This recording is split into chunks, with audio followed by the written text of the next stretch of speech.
ياو لك اليوم الشهايد ايش راح يخلصنا اليوم؟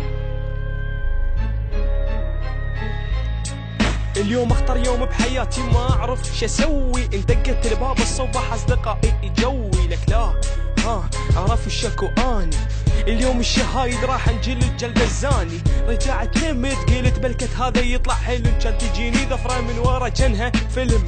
تقول لي قوم روح للمدرسه، واذا ما تقوم تغسل وجهك ارجعك بالمكنسه. لا والله طلعت تغسل وجهي اني، حضرت كبي طلعت ركض على صاحبي هاني. صديقي يصيح ويقول لي ايش انت تسوي؟ وجهه وجه البومه واقف بالشارع بس يعوي. علاوي امشي بسرعه دق الجرس، اتأخرنا راح يقتلنا المدير ما ينطي فرص. لا طفرنا من ورا الحايض، كان اشوف المعاون واقف يسلم الشهايد.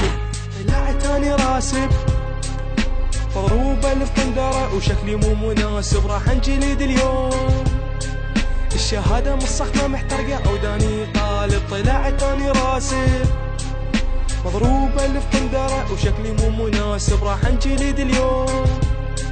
الشهادة مصخمة محترقة وداني طالب. طلعت اني والله صافن بوجهاني، راسي بناني ياكل واحد منا يعاني. شنو عود ليش احنا رسبنا؟ دانا ما قرنا يلعن حظنا.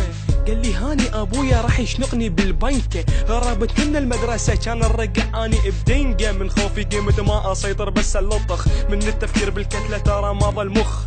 وصلت للبيت دقيت الباب وكلي خوف، طلع لي ابويا قال لي وين الشهاده؟ قلت له شوف يا يابا اني طلعت راسب ب7 دروس. قال لي يا ابن الكل صارف عليك كوم فلوس. كان انهزم اني طوفارك بالسطح، دا اركض كان احذر وانبطح. اني بطح 1 2 3 9 4، كان انضرب بالصندة مثل الثور. طلعت اني راسب مضروبة الفندرة وشكلي مو مناسب، راح انجلد اليوم.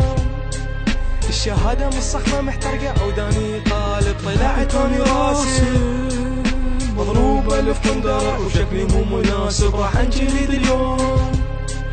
الشهادة مصخمة محترقة وداني طالب. لك رسبنا خالي ضاع مستقبلنا، شد ابو الستوته. راسبين نعم نحن الراسبين. يوميات واحد عراقي. Fast 12 in the motherfucking house.